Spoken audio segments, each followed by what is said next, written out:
Nous vous informons que ce programme est déconseillé aux moins de 10 ans.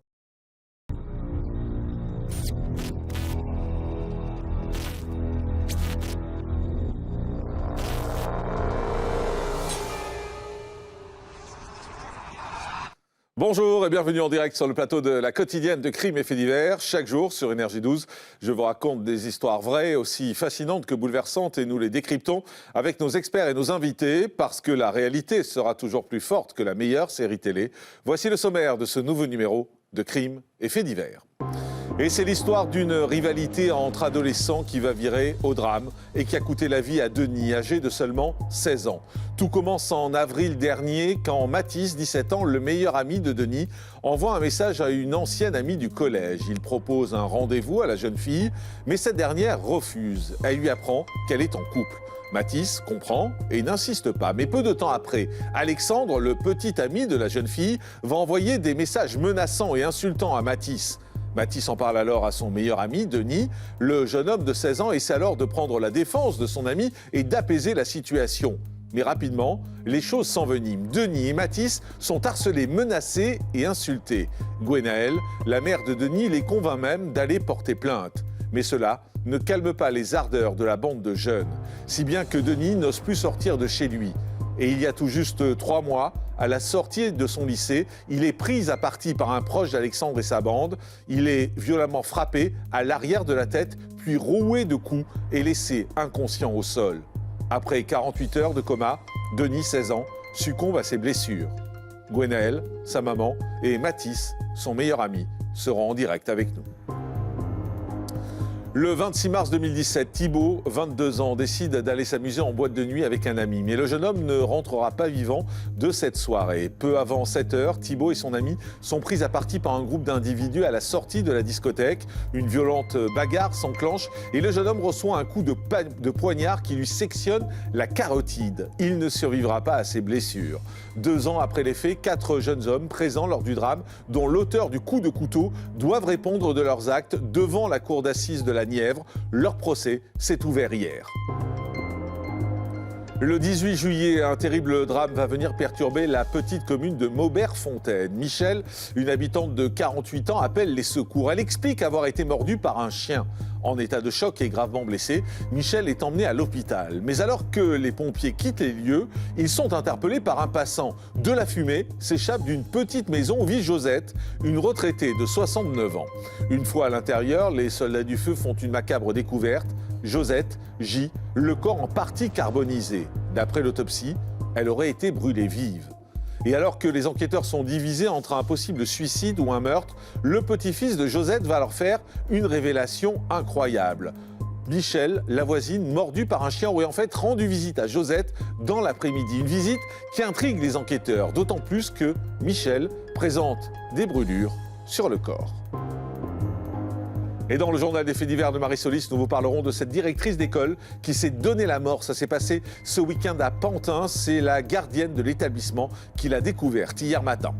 Et pour analyser avec nous ces histoires et répondre à toutes les questions que l'on se pose, nos experts de crimes et faits divers, la quotidienne, sont aujourd'hui maître Florence Rouas, avocate pénaliste. Bonjour. Bonjour Jean-Marc. Pour nous expliquer les procédures judiciaires, Stéphanie Germani, docteur en psychologie. Bonjour. Bonjour Jean-Marc. Pour comprendre les rouages psychologiques de chacun, et puis en fin d'émission, le droit de suite avec Charlotte Durand, spécialiste des faits divers et rédactrice en chef de cette émission. Bonjour Charlotte. Bonjour. Et nous reviendrons avec vous d'ailleurs tout à l'heure sur le cas de Kelvin, ce jeune homme violé cet été à Nice que nous avons reçu hier. On avait promis d'appeler la mairie. On va vous donner la réponse de la mairie. On va vous donner des infos tout à l'heure dans le droit de suite. Mais tout d'abord donc la mort terrible de Denis, 16 ans. En avril dernier, Mathis envoie un message à une amie du collège. Le jeune homme de 17 ans souhaite obtenir un rendez-vous avec la jeune fille. Mais cette dernière refuse l'invitation et lui explique qu'elle a un petit ami. Mathis n'insiste pas, mais quelques minutes plus tard, il reçoit des messages d'insultes et de menaces de la part d'Alexandre, le fameux petit ami. Il en parle alors à Denis, son meilleur ami, et le jeune homme se met à répondre aux messages pour prendre la défense de Mathis. Mais loin de se calmer, Alexandre se met à harceler Denis et Mathis. 2 semaines plus tard, Mathis passe le week-end chez Denis et alors qu'ils sont dans le centre-ville, en Bretagne, ils sont pris en chasse par Alexandre et sa bande. Ils trouvent alors refuge chez une habitante qui accepte de les accueillir. Gwenaëlle, la maman de Denis, vient les chercher. Denis et Mathis lui racontent alors toute l'histoire et Gwenaëlle les persuade d'aller porter plainte. Mais cela ne va pas apaiser la situation. Denis ne sort quasiment plus de chez lui et il a raison de se méfier. Car il y a tout juste 3 mois, alors qu'il quitte son lycée, les choses vont virer au drame. Et Denis va être tué. Avant de recevoir Gwenaëlle et Mathis sur ce plateau, retour sur cette banale histoire de rivalité amoureuse entre 2 adolescents qui a viré au drame. Nous sommes à Saint-Caux-le-Guildo, dans les Côtes-d'Armor.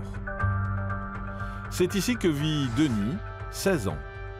Le jeune homme, étudiant en CAP boulangerie, passe tous ses week-ends avec Mathis, son meilleur ami, âgé de 17 ans. Les 2 adolescents partagent leurs moindres secrets. En avril 2019, Mathis confie ses déboires sentimentaux à Denis. Il se serait attiré les foudres d'un certain Alexandre, car il aurait envoyé un message à une amie du collège qui serait en fait la petite amie du fameux Alexandre. Ce dernier se serait donc mis à envoyer de nombreux SMS d'insultes et de menaces à Mathis. Pour tenter d'apaiser la situation, Denis décide alors d'envoyer à son tour un message à Alexandre. Mais les échanges s'enveniment et bientôt Denis, lui aussi, est victime des menaces d'Alexandre et de l'un de ses amis, un certain Tom. Lassés, Denis et Mathis proposent à leurs rivaux un rendez-vous dans le centre-ville afin de calmer les choses. Mais la rencontre ne se passe pas comme prévu. En arrivant sur les lieux, Denis et Mathis font face à une dizaine de jeunes, vraisemblablement venus pour en découdre. Les 2 amis décident donc de décamper. Mais la situation ne s'arrange pas. Les menaces continuent et le 2 juin, alors qu'ils se promènent dans la rue, Mathis et Denis sont pris à partie par Alexandre et sa bande. Ils trouvent refuge chez une habitante. Gwenaëlle, la mère de Denis, vient les chercher et les 2 adolescents lui expliquent la situation. Le lendemain, la mère de famille les accompagne pour porter plainte à la gendarmerie. Pourtant, malgré leur plainte, Mathis et Denis continuent de subir des menaces de mort au quotidien.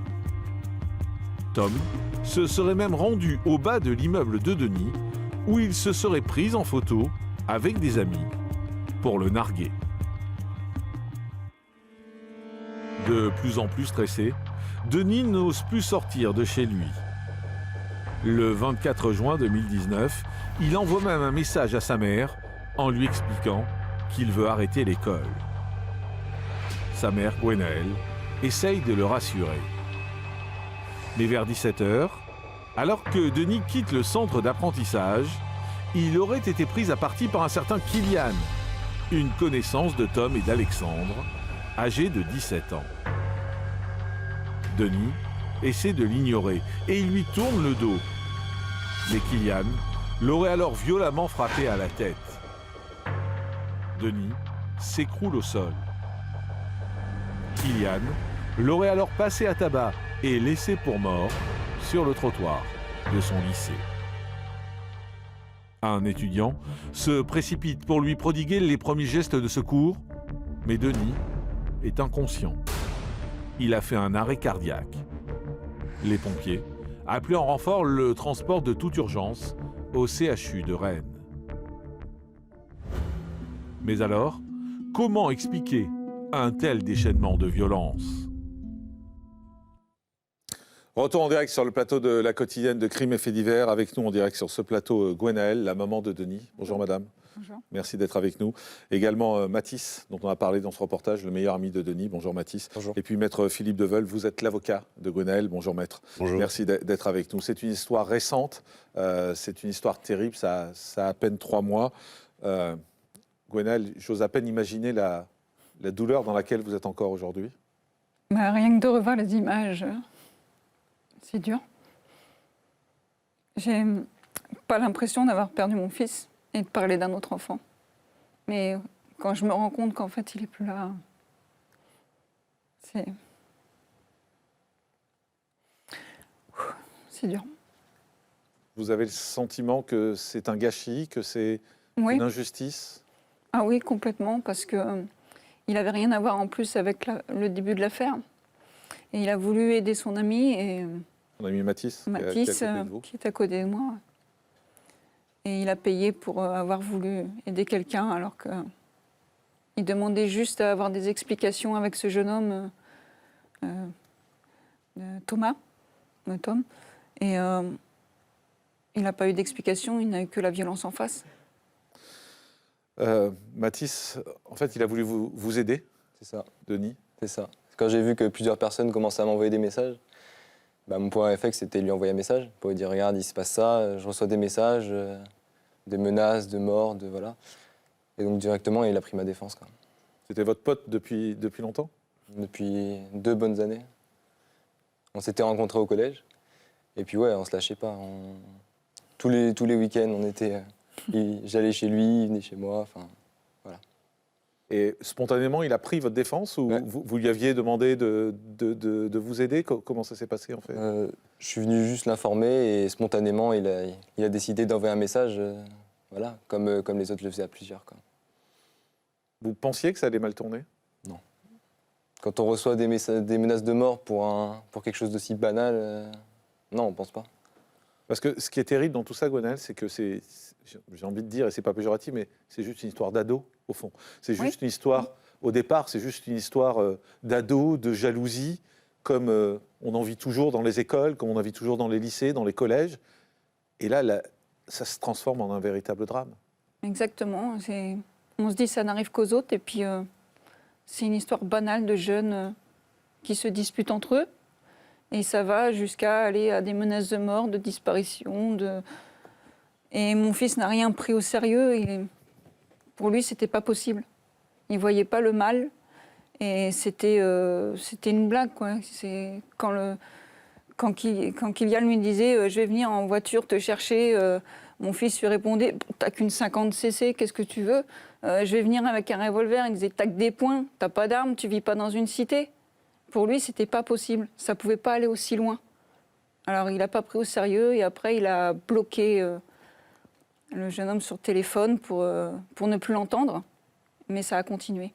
Et Mathis, vous aussi, vous l'avez pas pris au sérieux, ces menaces? Vous n'y croyez pas? Non, j'y croyais pas. Je me disais que c'était des menaces d'adolescents, quoi. Vraiment, c'est impossible de croire à ça dès le début.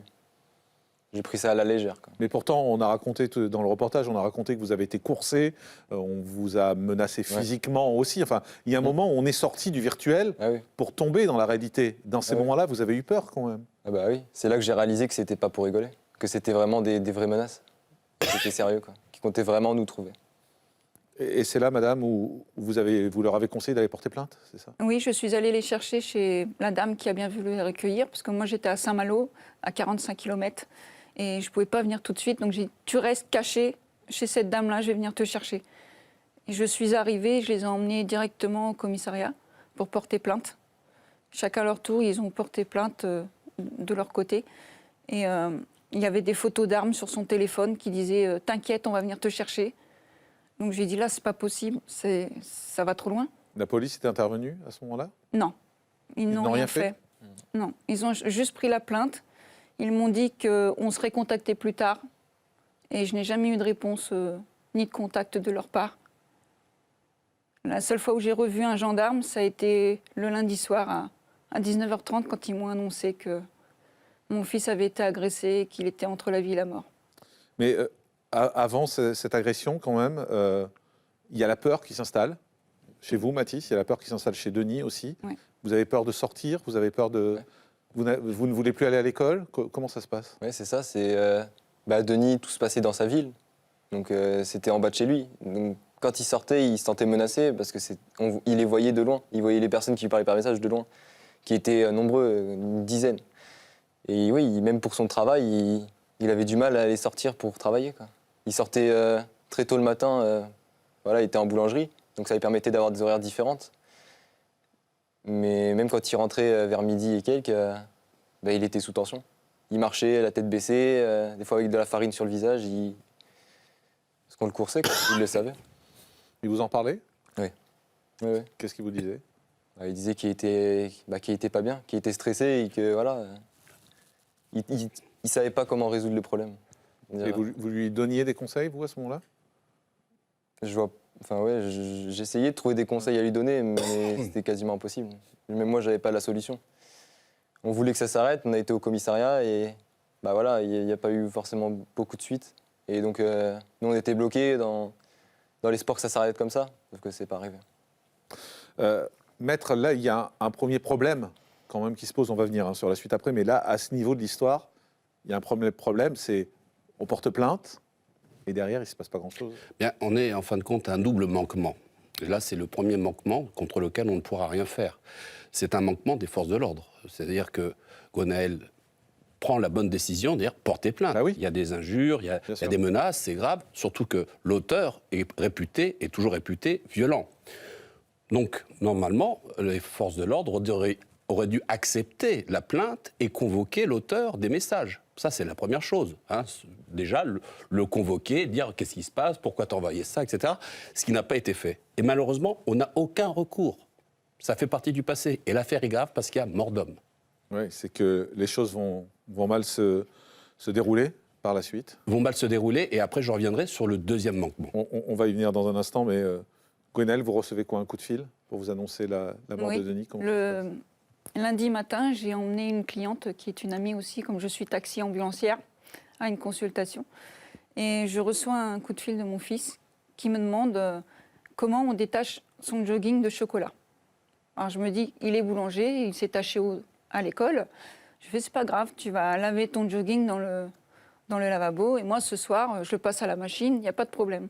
Mais comme c'était un jogging qu'il venait de s'acheter le samedi et il était très proche de ses vêtements, donc il voulait à tout prix qu'il soit lavable. Il me disait, t'es sûr, ça peut se laver. Et il y avait des rires derrière lui, des moqueries, des jeunes qui se moquaient. Donc je lui disais, fais-les taire parce que je l'entends mal. Il me dit, oh, t'inquiète pas, c'est des imbéciles.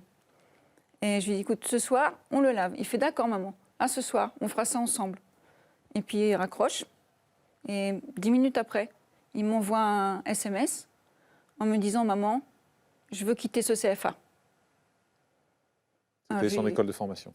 Voilà, son CFA. Donc je lui dis, je lui renvoie un texto parce que j'ai essayé de l'appeler et ça ne répondait pas.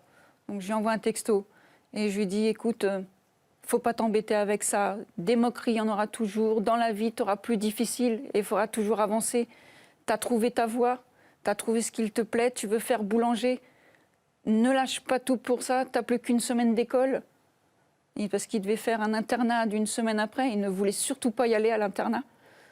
Et il ne m'a pas répondu. J'ai eu aucune réponse de sa part. Et ensuite, c'est les gendarmes qui vous ont contacté?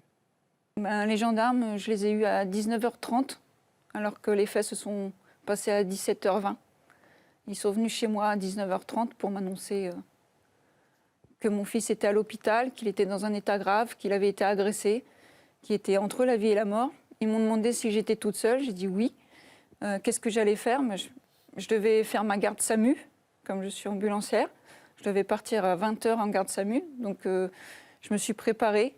À 20h, j'étais au bureau. J'ai attendu mon patron. Il est arrivé. Et là, je lui ai dit ce qui s'était passé, s'il y avait quelqu'un qui pouvait me remplacer. Et il a accepté tout de suite. Il m'a ramenée chez moi. Il m'a dit, surtout, tu pars pas tout de suite, parce que dans l'état que tu es, il y a quand même 1h15 de route. Je lui ai dit oui, mais en fait... Vous êtes parti tout de suite? Je ne me suis pas changé rien, j'ai pris ma voiture. Et je suis allée direction Rennes, l'hôpital de Pontchaillou. Et quand je suis arrivée, mon fils était en examen. Donc j'ai dû attendre. Après, on a un médecin qui est arrivé. Il y avait mon ex-conjoint qui était présent. Il y a un médecin qui est arrivé pour nous expliquer les faits. Ce sont des phrases que j'oublierai jamais.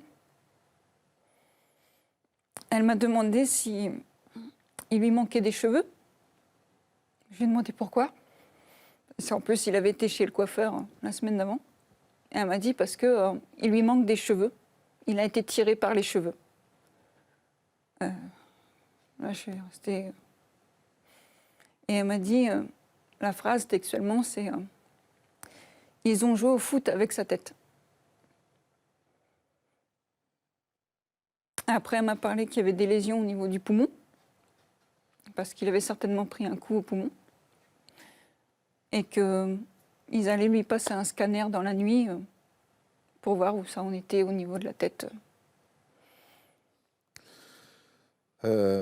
Mathis, vous apprenez également les faits? Ouais. C'est un coup de fil, comment vous l'apprenez? J'étais chez moi le soir, donc dans mon lit, etc. Et je regardais une série normale. Et je reçois un message de son grand frère qui me dit écoute Mathis, je suis le grand frère de Denis. Denis est dans le coma à l'hôpital. Il est entre la vie et la mort. Je m'en suis toujours pas remis, même maintenant. Pendant à peu près peut-être 1 ou 2 heures, j'étais comme ça. Je suis resté sans bouger sur mon lit. Je comprenais pas. Je comprenais pas pourquoi, parce que je trouvais pas d'explication. Je me suis dit peut-être que c'est une blague. Puis après, je me suis dit bah non, c'est pas possible. C'est pas possible de faire une blague comme ça. Et ouais, j'ai pas dormi de la nuit et voilà. Les jours qui ont suivi, c'était invivable. Gwenaëlle, vous comprenez que votre fils est entre la vie et la mort quand vous êtes à l'hôpital? Oui.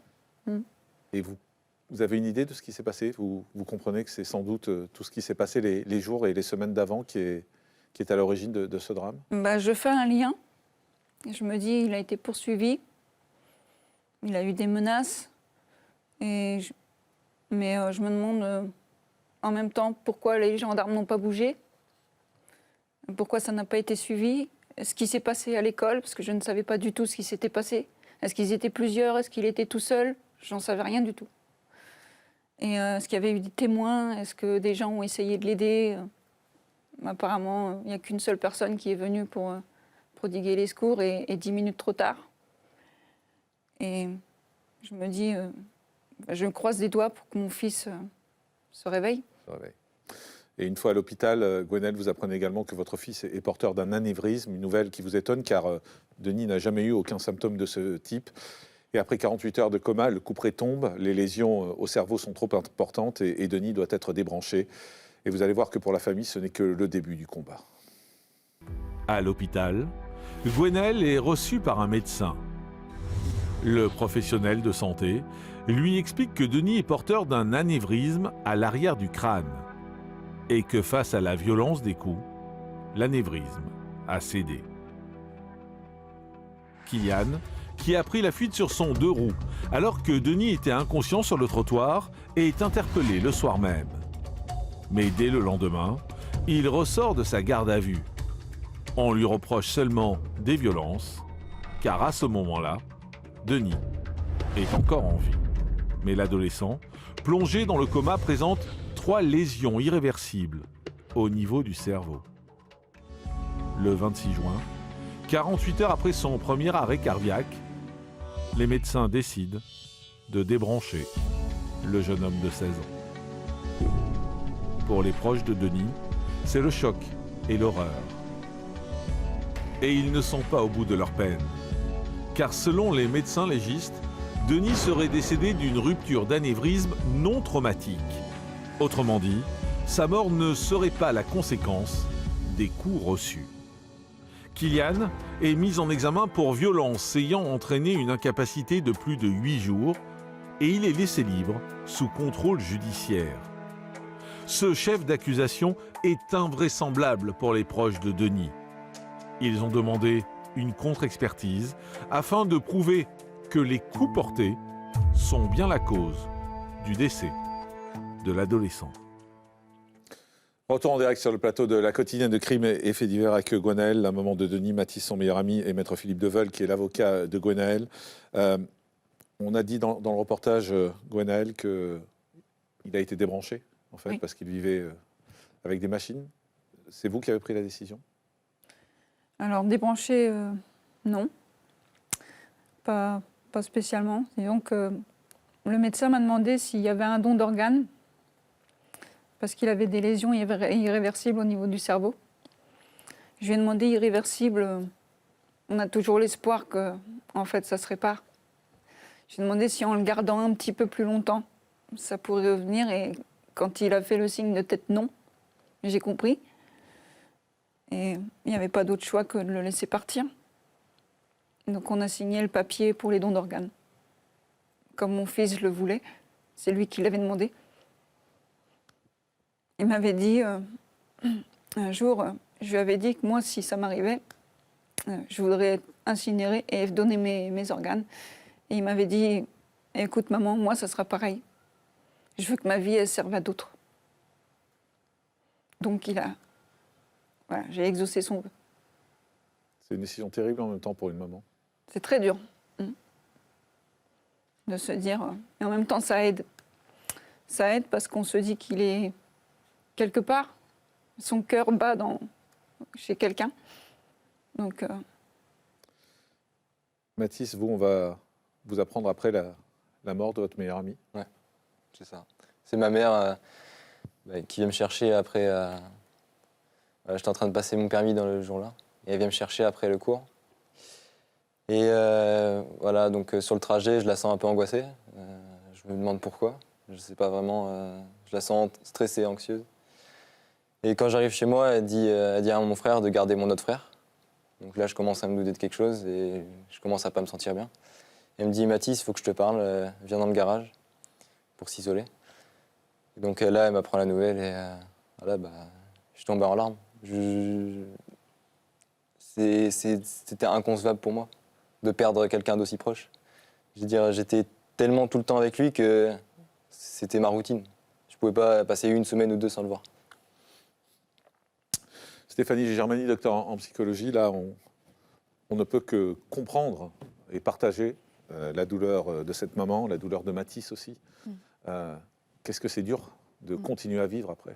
Oui, alors il y a plusieurs points qui sont terribles. Il y a la question de l'intrusion par l'harcèlement, c'est-à-dire ce mouvement d'angoisse permanente que vous avez en fait ressenti avec les menaces, la violence en fait du discours. Donc déjà, ça c'est quelque chose qu'il faut travailler. Dans un second temps, il y a l'annonce forcément du décès. Alors là, on est pile poil dans les processus de deuil. Forcément, c'est compliqué parce qu'une mère ainsi qu'un ami n'est jamais préparé à perdre en fait un être cher dans de telles circonstances. Alors je tiens vraiment à vous signifier qu'il ne faut pas traverser cette épreuve seul. Il existe dans chaque ville des CMP où les consultations sont gratuites et vous devez absolument être aidé face à une situation aussi violente et aussi injuste qu'elle soit. Vraiment, je ne peux que accompagner des personnes qui sont dans la souffrance dans ces moments-là. Et on voit en fait que ça n'efface pas, bien sûr, mais au moins ça permet en tout cas de mettre des mots sur l'impensable et parfois l'innommable. Impensable, innommable, et c'est les mots que je retiens dans ce qui s'est passé. Et puis il y a une suite, maître. Oui. Et c'est là où, enfin j'ai envie de dire, c'est dans des cas comme ça, on se dit l'histoire est déjà tellement dure, tellement terrible à vivre. On est dans un cas d'espèce d'injustice totale, c'est-à-dire qu'il y a la mort d'un garçon qui était déjà menacé, il y avait eu des démarches déjà auprès des forces de l'ordre pour déposer plainte en disant il y a un danger, rien n'a été fait. Bon. Maintenant, comme je vous ai dit, on ne peut plus revenir sur ce passage. Mais en revanche, là où je me dresse, c'est vraiment contre l'instruction qui a déclaré que la mort était due à la rupture d'anévrisme. On a bien compris au niveau des faits, de ce qui s'est passé sur la tête de Denis, qu'il a été touché d'une violence incroyable. Et que cette rupture d'anévrisme est due consécutivement au coup, et que ce n'est pas une rupture d'anévrisme qui a provoqué la mort. Alors, je voudrais bien préciser les choses pour que les téléspectateurs comprennent bien. En fait, ce que dit l'enquête, à l'heure qu'il est, c'est que Denis avait un anévrisme, ce dont vous n'aviez jamais entendu parler, et que s'il est mort, en fait, ce n'est pas suite au coup, mais c'est suite à une rupture d'anévrisme. Pour simplifier, c'est un peu ça. Quelque part. Que ce serait, voilà, ce serait une mort naturelle. Que ce n'est pas les coups qui ont provoqué la mort. Ce ne serait pas dû à un homicide volontaire ou involontaire, peu importe, c'est à l'instructeur de qualifier.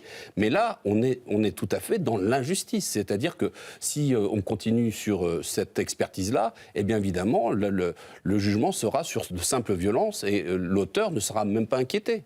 Et ça paraît incroyable, votre histoire, maître. Je suis désolé. Mais je suis toujours dans l'incroyable, dans des affaires pareilles. Mais c'est-à-dire que là, il y a un besoin et un devoir de justice.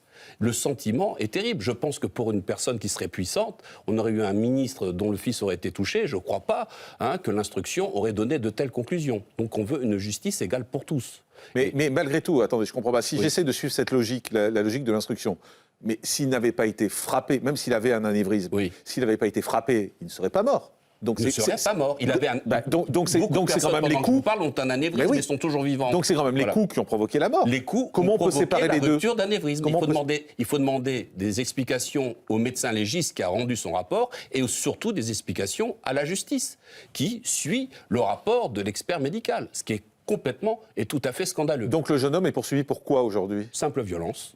C'est-à-dire que simple violence, c'est-à-dire que l'avocat pourra dire écoutez, la mort est due à un accident naturel, mon client, je demande la relaxe de mon client car ce n'est pas lui qui est responsable de la mort. Notre experte, maître Florence Roisse, comment c'est possible? Alors déjà, moi, il y a deux choses, si pardonnez-moi, je voudrais revenir sur une chose. La première chose, c'est concernant les policiers qui n'ont pas du tout réagi, les gendarmes. Ce sont des gendarmes. Bon, déjà, moi, je considère que le manquement que vous avez dénoncé est très grave. Et je pense qu'il va falloir, parce qu'on l'entend souvent, aussi bien nous, mais que sur le plateau de Jean-Marc Morandini, il faut absolument que la police, la gendarmerie, prennent beaucoup plus au sérieux les plaintes qui sont déposées par des femmes, par des hommes, par des ados, par des jeunes. Parce qu'il y a quelquefois, sous le prétexte qu'ils sont submergés, qu'ils ne sont pas très bien payés, etc., on se retrouve finalement avec une sorte de négligence et qui parfois conduit à des catastrophes. Et on le voit notamment en matière de violence conjugale. Moi, j'ai pas mal de cas comme ça au cabinet où je suis confrontée, je suis obligée d'appeler 50 fois la police pour dire, écoutez, qu'est-ce que vous faites, quand est-ce que vous convoquez, etc. Alors, quelquefois, c'est pas très grave, effectivement. Je comprends très bien qu'ils puissent dire, finalement, c'est des disputes d'adolescents, ça va passer, etc. Mais quelquefois, et parfois c'est l'exception qui confirme la règle, eh bien ça conduit à des catastrophes comme celle de ce jeune homme, du jeune Denis. Ça, c'est le premier point dont je voulais parler. Le deuxième point, c'est sur la question du rapport d'autopsie. Si j'ai bien compris, le rapport d'autopsie conclut en disant que le décès de Denis est dû à l'anévrisme et non pas aux coups et blessures qu'il a reçus. Mais si je peux me permettre, il semblerait que si Denis n'avait pas reçu les coups et blessures, l'anévrisme, si tant est qu'il existe, ne se serait pas déclaré à cet instant-là. Oui, c'est exactement ce que je disais, tout à fait, bien sûr. Aujourd'hui, j'imagine que c'est la prévention qui dit coups et blessures ayant entraîné une ITT de plus de 8 jours. C'est le procureur de la République. C'est pas l'instruction, c'est l'ouverture d'information. Ça veut dire que c'est le procureur de la République... Entériné par le juge d'instruction, parce que le juge d'instruction peut très bien reprendre et requalifier. Voilà. Ouais. Donc, aujourd'hui, de toute façon, nous savons très bien qu'à un moment ou à un autre, il va y avoir une requalification, madame. Ça ne peut pas rester comme ça. Ça ne peut pas rester comme ça. Il faut insister... Surtout qu'il n'avait pas de symptômes. Nous avons demandé une contre-expertise qui est en cours, on ne sait pas quand elle aura lieu. Mais bon, on est toujours dépendant de la décision de la justice, de cette contre-expertise. Peut-être que la prochaine contre-expertise dira, en effet, la mort est survenue consécutivement au coup qui a provoqué la rupture. On ne peut pas dire qu'il est mort par accident. Mais non, mais c'est ce qu'on essaye de faire passer par le droit de la justice. Mais c'est impossible. Et en tout état de cause, de toute façon... C'est impossible, mais c'est ce qui se passe aujourd'hui. Bien sûr.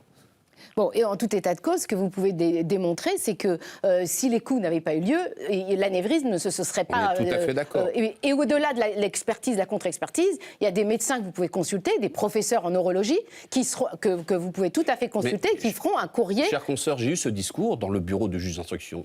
Je suis tombé de l'armoire quand elle nous a annoncé, nous concluons que la mort est due de la rupture d'anévrisme et non des coups. J'ai dit, mais c'est un scandale. On va tout de suite faire appel pour une contre-expertise.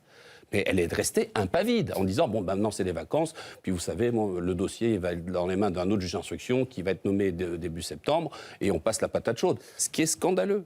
Il y a un sentiment dans la région d'injustice très fort et tout à fait légitime. Et on comprend effectivement un mot, Stéphanie Germani, docteur en psychologie quand même aussi, sur le nœud de l'affaire, j'ai envie de dire. Comment une simple querelle d'adolescents, une simple querelle de jalousie à propos d'une fille, comment ça aboutit à un tel déchaînement de violence? Qu'est-ce qui se passe dans la tête des ados? Parce que c'est un comportement particulier, les ados quand même. Oui, tout à fait. Alors bien évidemment, je vais donner du sens au comportement d'adolescents, mais ça n'excuse pas du tout les faits, on le précise souvent sur le plateau.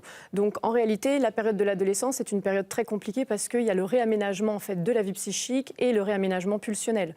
Donc on réaménage notre rapport aux autorités, au rapport aux limites, aux transgressions. Aussi, la pulsion, elle est là. C'est-à-dire que la pulsion sexuelle, chez l'adolescent, c'est quelque chose de très complexe. Et souvent, pour être liquidée, elle passe par la violence. Après, je ne connais pas l'affaire dans les moindres détails, mais forcément, les adolescents qui partent sur le terrain de la violence, c'est qu'il y a quand même des antécédents dans le champ de la famille. C'était pas une rivalité amoureuse, c'était simplement c'était pas... il avait des yeux sur... Non, il voulait la rencontrer, oui, c'est un contact. Oui, non, mais c'est une histoire de jalousie, quoi. En fin de compte, c'est le petit ami de cette jeune fille qui est devenu fou. Parce que un autre garçon a osé contacter sa copine. Mais si vous voulez, en psychologie, même la thématique consciente, elle est abstraite, parce que vous vous doutez bien que même par jalousie, on ne va pas en fait vers ce terrain de transgression et de violence extrême. C'est que ce sujet, clairement, a des problématiques au niveau de ses pulsions, qu'il ne sait pas en fait les maîtriser.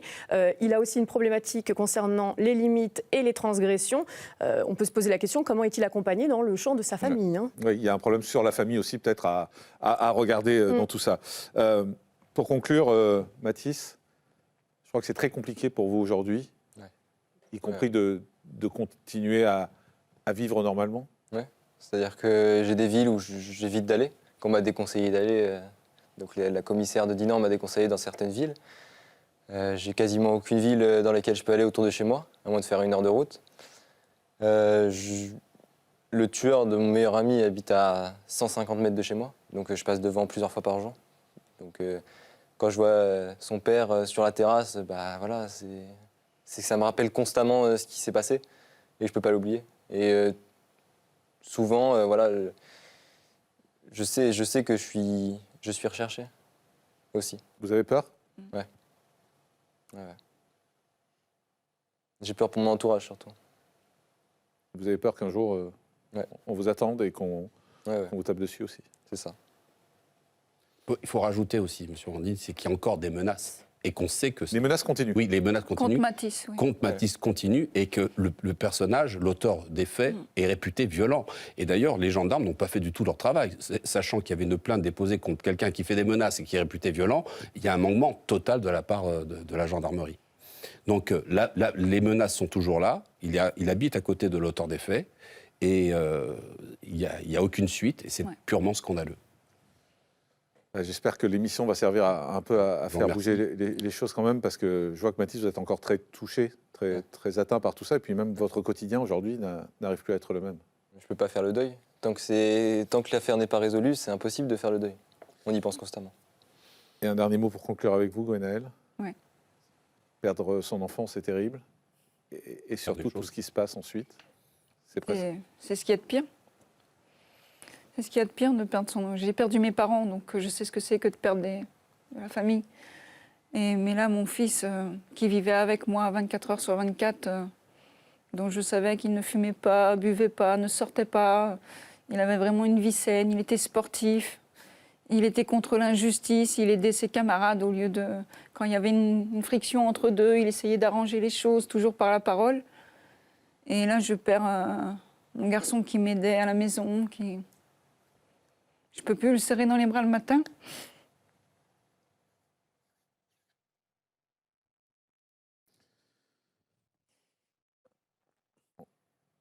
On espère que la justice fera son travail, en tout cas. En tous les cas, on a affaire à une mère qui est très digne. Merci Gwenaëlle. Merci beaucoup. Merci Mathis également et merci Maître. Merci d'avoir été avec nous.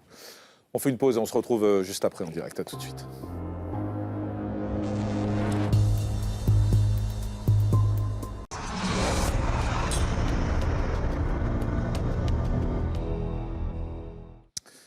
Retour en direct sur le plateau de la quotidienne de Crimes et Faits divers. Et dans un instant, je vais revenir sur l'histoire de Josette, une retraitée de 69 ans, retrouvée calcinée à son domicile dans les Ardennes. Comble de l'horreur, elle a été brûlée vive et les soupçons ne vont pas tarder à se porter sur une voisine de Josette qui était pourtant très proche. On y revient dans un instant. Mais auparavant, le journal des Faits divers et on commence avec l'ouverture d'un procès pour meurtre devant les assises de la Nièvre. Le 26 mars 2017, au petit matin, Thibault, un jeune homme de 23 ans, perdait la vie après avoir reçu un coup de couteau fatal au niveau de la gorge. Ce soir-là, Thibault avait passé la nuit en discothèque avec un de ses amis, Johan.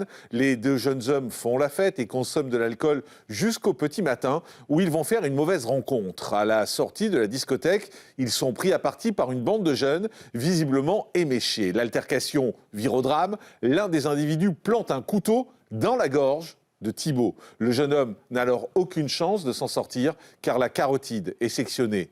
Il se vide de son sang et meurt peu après son arrivée à l'hôpital. À l'origine de ce drame, un simple regard qui n'aurait pas plu à l'auteur présumé du coup de couteau. À l'époque des faits, le jeune homme âgé de 20 ans s'est présenté de lui-même au commissariat. Ils sont donc aujourd'hui 4 accusés à devoir répondre de leurs actes. Il est un peu moins de 7 heures ce dimanche-là. Thibaut Cochet et un ami viennent de sortir de boîte de nuit quand ils sont pris à partie par un groupe d'individus. L'altercation a lieu rue Jeanne d'Arc et elle tourne très vite au drame. Thibaut reçoit un coup de poignard fatal qui lui sectionne la carotide. Transporté à l'hôpital dans un état d'urgence absolue, le jeune homme décède quelques heures plus tard. Le drame bouleverse la cité du Cal, mais aussi Varennes-Vauzelles où habitait Thibaut et le CFA de Marzy où il était apprenti. Un joyeux luron, un Coluche numéro 2 si on peut dire. On l'appelait comme ça un petit peu de temps en temps. Toujours une blague, toujours de bonne humeur, d'humeur égale, un bon gamin quoi. 2 jours après les faits, le meurtrier présumé de Thibaut, âgé d'à peine 20 ans, vient se rendre au commissariat de Nevers, accompagné de son père et de son avocat. Et l'affaire connaît un double rebondissement. En octobre, un deuxième suspect est interpellé et mis en examen, poursuivi pour avoir frappé l'ami de la victime. Et en novembre, 2 autres hommes sont mis en cause pour non-assistance à personne en danger et violence en réunion.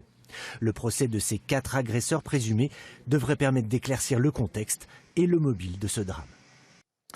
À Pantin, maintenant, en Seine-Saint-Denis, la directrice d'une école maternelle a été retrouvée morte dans l'enceinte même de l'école, Marie Solis. C'est la gardienne de l'école qui a donné l'alerte. Hier matin, vers 6h30, le corps de la directrice, âgée de 58 ans, gisait dans le hall de l'établissement. Et la piste du suicide est fortement privilégiée à ce stade. Sur place, les enquêteurs ont retrouvé plusieurs lettres rédigées par la directrice.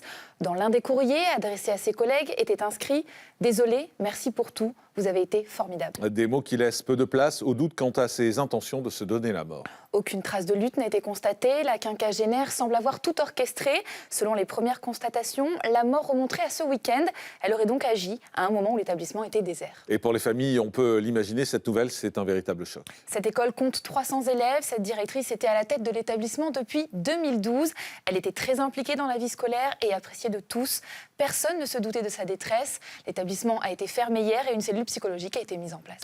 On poursuit ce journal des faits divers avec un procès qui s'est ouvert cette semaine devant la cour d'assises de l'Eure à Évreux. Un jeune homme est jugé pour avoir tiré sur son chauffeur de taxi parce qu'il ne voulait pas payer la course. Les faits remontent au 10 décembre 2016. Ce soir-là, Pascal, un chauffeur de taxi, est à la gare d'Évreux et prend un jeune homme dans son véhicule qui souhaite se rendre à un mariage situé à Ivry-la-Bataille, à une trentaine de kilomètres de la gare. Et avant de partir, le jeune homme demande le prix de la course et accepte de payer 80 €. Mais une fois arrivé à destination, tout ne va pas se passer comme prévu. Le chauffeur n'a pas le temps de se retourner que des coups de feu retentissent dans l'habitacle.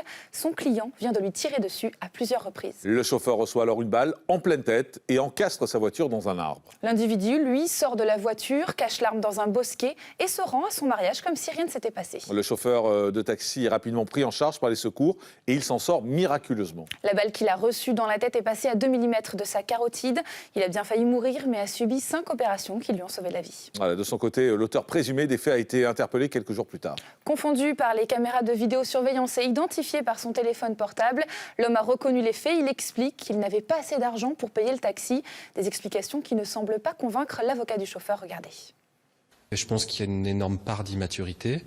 Un contexte peut-être avec un garçon qui était effectivement entouré de gens un peu violents, puisqu'on voit bien qu'il y a des choses qu'on ne saura pas sur du cannabis, la cocaïne qu'il garde à domicile, un soi-disant individu qui le harcèle, qui le menace. Donc la suité, oui, certainement, de la peur, je ne sais pas, mais en tous les cas, c'est quelque chose qui restera un peu en suspens, à mon avis. Le chauffeur de taxi est présent au procès, entouré de ses 2 enfants. Par miracle, dit-il, la balle qu'il a reçue ce soir-là est passée à 2 mm de sa carotide. Depuis, il a subi 5 opérations, il a repris le travail, un peu plus stressé, un peu plus méfiant. Aujourd'hui, il espère comprendre ce geste de violence à son égard. L'enjeu d'ici demain soir pour les jurés est de mesurer l'intentionnalité du geste. Le juge d'instruction a retenu la tentative de meurtre. En Dordogne, maintenant, un cadavre a été retrouvé dans le coffre d'une voiture. Ça s'est passé à Saint-Laurent-sur-Manoir. Ce sont des chasseurs qui ont donné l'alerte dimanche après-midi. Cela faisait déjà plusieurs jours qu'ils avaient constaté la présence d'une voiture garée près d'un hôtel désaffecté. Oui, pensant que le véhicule est à l'abandon, ils décident donc de l'ouvrir. La voiture n'était pas verrouillée. À son bord, beaucoup d'effets personnels qui laissent présumer que le propriétaire vit dans son véhicule. Les chasseurs pensent donc que le véhicule est vide, mais ils découvrent un corps sans vie dans le coffre. La victime n'a pas encore été identifiée, mais il pourrait s'agir du propriétaire du véhicule. La mort remonterait à une dizaine de jours. Est-ce qu'on en sait un peu plus sur les circonstances justement de la mort? Aucune trace de violence n'a été constatée. Il pourrait s'agir d'un suicide par inhalation de gaz d'échappement. Une autopsie doit être réalisée demain pour déterminer les circonstances exactes de ce décès. Dans les Pyrénées-Atlantiques maintenant, un ancien joueur de rugby comparaissait hier devant le tribunal correctionnel de Pau. L'ex-international anglais de rugby Stéphane Hermitage, ancien joueur de Toulon et de Pau, est accusé d'avoir agressé sexuellement une jeune femme lors d'une soirée arrosée. Les faits remontent à la nuit du 6 au 7 septembre 2018. Ce soir-là, le joueur est en compagnie d'autres membres de son équipe de rugby. Ils ont passé la soirée dans un bar de la ville et le joueur a consommé beaucoup d'alcool. À la sortie du bar, il empoigne une jeune femme de 19 ans et lui touche la poitrine sans son accord. Une agression choquante pour la victime qui décide alors de porter plainte. Le joueur a immédiatement reconnu les faits et a bénéficié d'une procédure de comparution sur reconnaissance préalable de culpabilité. Il a été condamné à une peine de 6 mois de prison avec sursis et 5 000 € d'amende, une peine qui se devait d'être exemplaire selon l'avocate de la victime. Regardez. J'ai vraiment plaidé devant le juge la question des dommages et intérêts qui devait aussi correspondre à la personnalité de l'individu et puis à ses revenus qui sont très importants.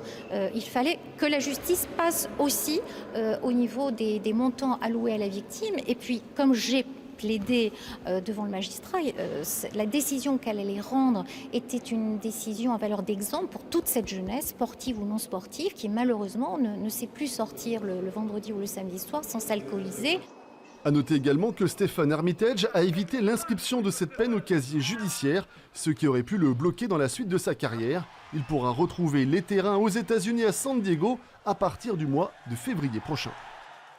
On termine ce journal des faits divers en allant dans le Rhône, à Lyon très précisément, où une fête de quartier s'est achevée dans la panique et dans le sang-Marie. La fête a eu lieu samedi dans le 8e arrondissement de la ville. L'ambiance est conviviale et de nombreuses familles profitent des animations qui sont mises à leur disposition. Et au milieu de la foule, le ton monte entre deux couples et une dispute éclate. Le motif de la dispute, une place doublée dans la file d'attente du trampoline. Furieux, l'un des hommes quitte la fête avant de revenir quelques instants plus tard, armé d'un pistolet. Et là, il fait feu au milieu de la foule, blessant ainsi par balle une personne à la cuisse. L'affaire aurait pu s'arrêter là, mais alors qu'il quittait les lieux, le suspect lui-même reçoit à son tour une balle dans le dos. Hospitalisé, opéré dans la foulée, l'homme n'a toujours pas pu être entendu par les policiers. Une enquête a été ouverte pour retrouver la personne qui a tiré sur le suspect et déterminer le rôle joué par chacun dans ce règlement de compte. Merci beaucoup Marie, on vous retrouve demain en direct pour un nouveau journal des faits divers.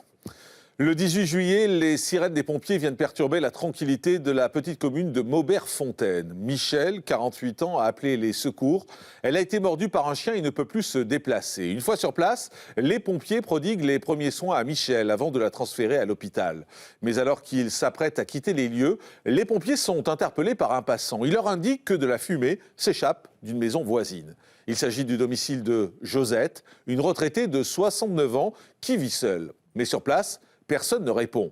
Face à cette intense fumée, les pompiers entrent donc dans la maison et là, ils font face à une scène d'horreur.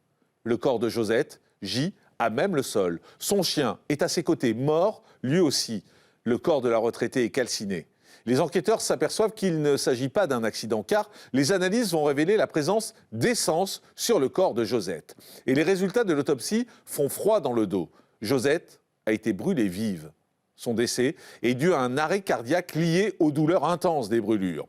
Alors, pour comprendre ce qui a bien pu se passer, les gendarmes vont retracer l'emploi du temps de Josette. Et ils ne tardent pas à découvrir que Michel, la voisine, mordue par un chien, serait venue chez la retraitée dans l'après-midi.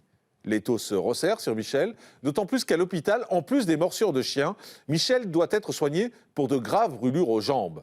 À 48 ans, cette mère de 3 enfants est très amie pourtant avec Josette. Mais son profil intrigue. Car Michel a déjà été condamné à 4 mois de prison pour différents vols. Et lors de leur perquisition à son domicile, les gendarmes vont découvrir un bidon d'essence, une boîte d'allumettes et un double des clés de chez Josette. Les preuves s'accumulent, mais pour le moment, Michel n'est pas en état d'être interrogé. Le 25 juillet 2011, une semaine après le drame, même si Michel est toujours hospitalisée, elle peut maintenant être entendue par les enquêteurs. Au début de sa garde à vue, la voisine et amie de Josette tentent d'abord d'éluder les faits. Mais face aux nombreuses preuves accablantes recueillies par les gendarmes, elle finit par craquer. Là, elle admet avoir fait l'irréparable. Elle dit qu'elle a mis le feu à Josette, mais elle ne sait pas pourquoi. Ce jour-là, vers 13h, Michel reconnaît être passé une première fois chez sa voisine. Josette est encore avec son petit-fils, donc elle lui demande de repasser plus tard. Elle retourne chez elle. Et là, elle leur a pris un bidon d'essence, où il restait déjà de l'essence dedans, puisqu'en fait, elle se sert d'essence pour entretenir son petit jardinet qui est derrière chez elle. Elle prendra une boîte d'allumettes, mettra cette boîte d'allumettes et le bidon dans un cabas, se rendra chez Josette. Il est près de 14h quand Michel arrive chez son ami. Josette lui aurait alors demandé d'aller acheter une bouteille de whisky. Et c'est cette demande qui, selon Michel, lui aurait fait perdre la tête. Michel va dire qu'elle a sollicité une semaine auparavant un prêt de 200 € pour réparer son véhicule qui a un certain âge, qu'elle a sollicité Josette, que Josette lui a dit qu'elle ne pouvait pas. Et lorsque ce 18 juillet, Josette demande à Michel d'aller lui chercher effectivement de l'alcool, ça génère chez Michel une frustration. Elle ne me prête pas de l'argent. Elle dépense de l'argent pour acheter une bouteille d'alcool. Je lui jette de l'essence uniquement pour lui faire peur. Mais alors, pourquoi Michel ne s'est-elle pas arrêtée là? Et pourquoi a-t-elle mis le feu à son ami? À ce moment-là, elle ne sait pas ce qui se passe en elle, elle ne peut pas l'expliquer. Le chien de Josette saute partout et saute sur les bras de Michel, lui mord les mains et les poignets. Et là, alors que ce qu'elle décrira comme sa seconde maman ou son ami, lui dit « Mais qu'est-ce que tu me fais ?» Elle allume l'allumette, elle lui jette sur elle. Et pour éviter que le chien ne la suive, elle ferme la porte à clé et elle garde la clé. Et là, elle remontera chez elle, elle appellera les pompiers. Michel rejette donc la faute sur le chien de Josette. Pour elle, il s'agit d'un accident. En fait, elle va essayer d'expliquer que si elle a craqué l'allumette, c'est parce qu'elle était agressée par le chien. Mais l'explication de Michel est loin de convaincre les enquêteurs. Elle dira qu'elle avait la volonté de faire peur et qu'elle n'avait pas la volonté de tuer. Au terme de sa garde à vue, Michel est donc mise en examen pour assassinat et écrouée à la maison d'arrêt de Châlons en Champagne. Retour en direct sur le plateau de la quotidienne de Crime et Faits divers. Maître Patrick Manil, bonjour. Bonjour. Merci d'être en direct avec nous. Vous êtes l'avocat du fils de Josette. Tout à fait. Et je voudrais qu'on s'arrête pour commencer sur Josette parce que je pense que quand on connaît Josette, quand on connaît son portrait, on comprend encore moins au fond ce qui s'est passé. Parce que Josette, elle avait 69 ans, elle était retraitée. C'était une âme gentille qui avait été très malade, calme. Il n'y a aucun problème. C'est une personne qui a une vie particulièrement, j'allais dire, limpide. Elle vivait avec une de ses filles. Elle recevait régulièrement ses petits-enfants. C'était une personne d'une amabilité extrême qui n'avait aucun souci dans sa vie, dans son voisinage. Elle a toujours vécu dans les Ardennes. Tout à fait. Donc elle était un peu chez elle. Elle était totalement impliquée dans la vie de Maubert-Fontaine. Ça veut dire que tout le monde la connaissait comme une mamie qui avait des fois peut-être une petite intempérance, mais chez elle. Ouais, et elle a beaucoup été malade aussi. Tout à fait. Elle avait dû se battre contre le cancer, elle avait eu plusieurs opérations. Je crois que sa petite fille l'appelait Robocop d'ailleurs. Oui, un petit peu. Voilà. Donc voilà, enfin, c'est la grand-mère. C'est une grand-mère tout à fait normale. Si on peut encore employer ce terme. Donc on comprend encore moins, au fond, ce geste. On comprend encore moins pourquoi elle a été massacrée à ce point-là. Mais ce geste, il est d'une méchanceté, d'une cruauté qui est incroyable. C'est une volonté de faire mal. Parce que quand on reprend le déroulement des faits, et je crois que c'est quelque chose qui est très important, le déroulement des faits sur la notion de préméditation, à savoir le dessein criminel n'est pas arrivé, comme on peut le voir régulièrement dans les affaires que vous traitez, parce qu'il y a une frustration immense et tout d'un coup, la personne n'a pas d'autre possibilité que d'avoir recours à la violence parce qu'il n'a plus de capacité à s'exprimer.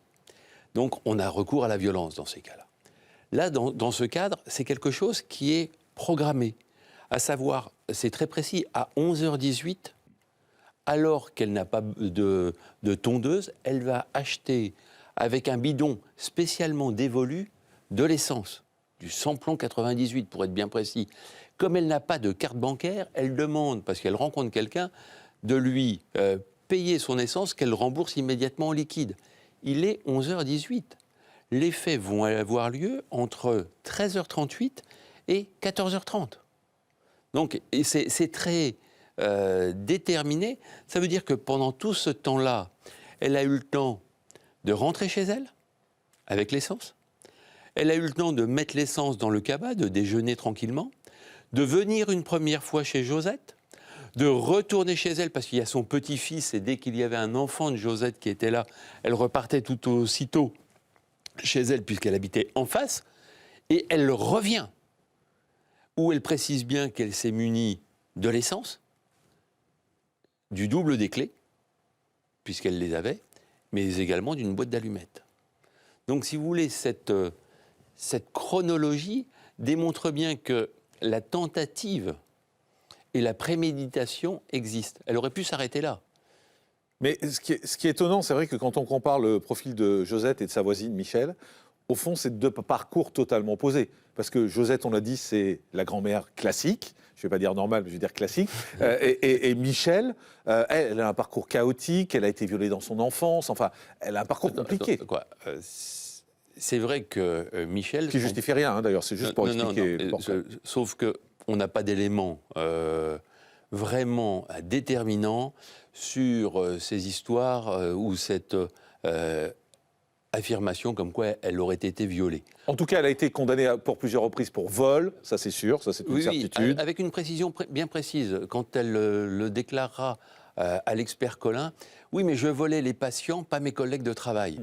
La précision mérite quand même d'être apportée pour montrer un petit peu la personnalité de Michel. Mais comment tout à coup tout bascule? C'est ce que j'ai du mal à comprendre dans cette affaire. C'est pourquoi tout à coup, alors qu'elles s'aiment bien, alors qu'a priori, en tout cas c'est l'impression que ça donne à tout le monde, ce sont deux voisines qui s'aiment bien. Josette la craint. Josette la craint, elle le dit plusieurs fois à ses filles, dont une fois où elle l'aurait emmenée voir un médecin, elle dit à une de ses filles « Je ne pouvais pas lui dire non ».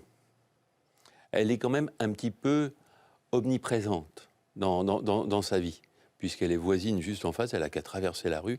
Et c'est vrai qu'elle a tendance quand même à essayer de la vampiriser. Le 23 juin 2014, le procès de Michel s'ouvre devant la cour d'assises des Ardennes. Comment se déroule ce procès, maître? Alors, c'est un procès qui marque. Il marque non pas parce que c'est un procès dans lequel j'étais, c'est pas ça. Il marque par la dignité de la famille. Il y avait les trois sœurs qui étaient représentées par un de mes confrères. Moi, je représentais Monsieur Choisy. Ils n'ont pas hurlé, crié. Ils ont été d'une dignité terrible. On a eu en face de nous une personne qui a tenté de minimiser. À chaque fois de dire « j'ai pas voulu faire ça » ou « je ne l'ai pas pensé ». Je ne cherchais pas ce destin-là.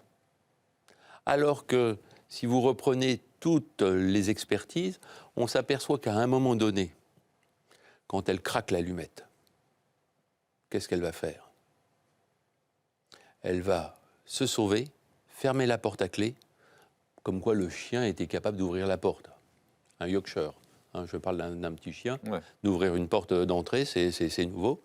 Elle ferme à clé, alors même que le médecin légiste, le docteur Fornès, indique que si elle agissait dans les 30 secondes, elle aurait pu la sauver. Ça veut dire que même à ce moment-là, même quand elle crée l'irréparable, des fois il y a un sursaut d'humanité, elle ne l'a pas eu. Et le chien, en revanche, a bien défendu sa maîtresse. Enfin, c'est anecdotique, mais en même temps, c'est vrai que dans cette histoire, c'est remarquable aussi, parce que c'est un Yorkshire, comme vous dites, un tout petit chien, mais et qui s'est jeté. C'est pas qu'anecdotique, Monsieur Morandini. C'est important parce que les morsures de chien, le sang retrouvé, vont en l'espace de 10 secondes, quoi. Je veux dire, l'enquête était assez facile à démontrer. Donc, mais ce chien s'est battu. Je me souviens avoir plaidé, Junior, il a fait le job. C'était le nom du chien, du Yorkshire. Oui, c'était Junior. Et c'est vrai que ce chien, et quand je regardais encore les photos des blessures qu'il a infligées à Michel, c'est impressionnant, a sectionné un tendon. Donc, je veux dire, un Yorkshire, vraiment, il s'est battu. Il s'est battu pour sa maîtresse. Quel a été le verdict ? 27 ans de réclusion criminelle avec une peine de sûreté de 18 ans. La famille était satisfaite ? La famille n'est pas satisfaite. La famille va faire son deuil. Comment voulez-vous être satisfait alors que votre mère est morte ? Donc non, la famille n'est pas satisfaite. La famille fait son deuil. Merci, maître Patrick Manil, avocat du fils de Josette. Merci beaucoup d'avoir été en direct avec nous sur ce plateau. Dans un instant, notre droit de suite. Et hier, si vous étiez avec nous sur ce plateau, on a reçu un jeune garçon qui s'appelle Calvin. Calvin qui a été violé par 3 autres garçons. Ça s'est passé à Nice et Calvin nous a expliqué qu'il avait de nombreux problèmes aujourd'hui car il était obligé de vivre au même endroit et qu'il recroisait les gens qui l'ont agressé. On vous avait promis d'appeler la mairie de Nice. C'est ce qu'on a fait. On va vous donner les détails avec Charlotte Durand dans un instant et notre droit de suite. On va vous expliquer ce qu'on a eu comme information hier après-midi et si les choses sont possibles d'avancer. C'est un des 2 droits de suite dans un instant. A tout de suite en direct sur Énergie 12.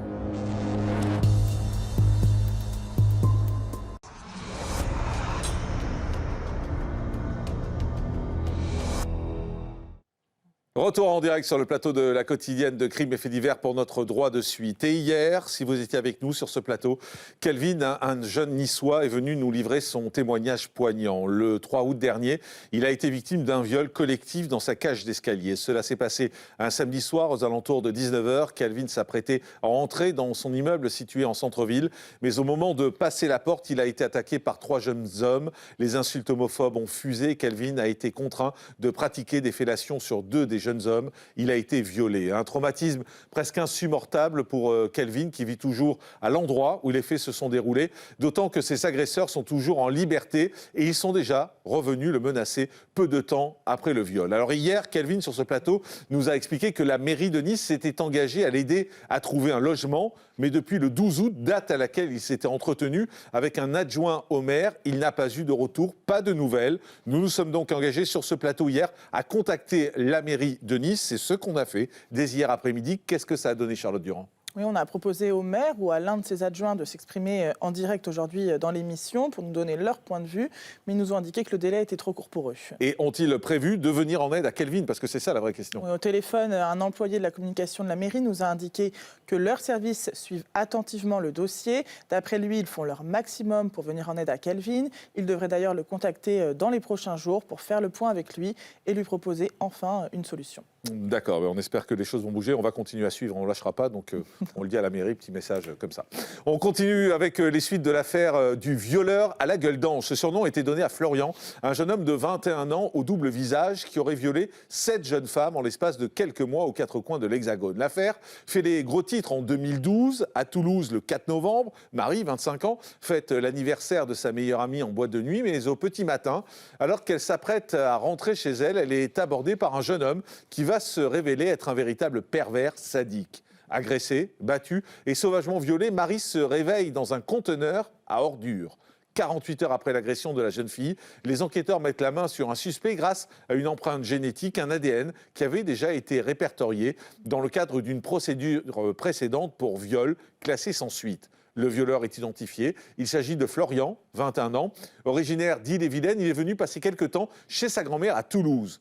4 jours plus tard, les enquêteurs ont assez de preuves pour l'arrêter et ils vont se rendre compte qu'il y a 5 dossiers supplémentaires dans lesquels il serait impliqué. Des viols de jeunes filles entre Niort, La Rochelle et Toulouse, commis entre décembre 2011 et novembre 2012, tous selon le même mode opératoire. D'abord, Florian, un beau jeune homme charismatique, met ses victimes en confiance.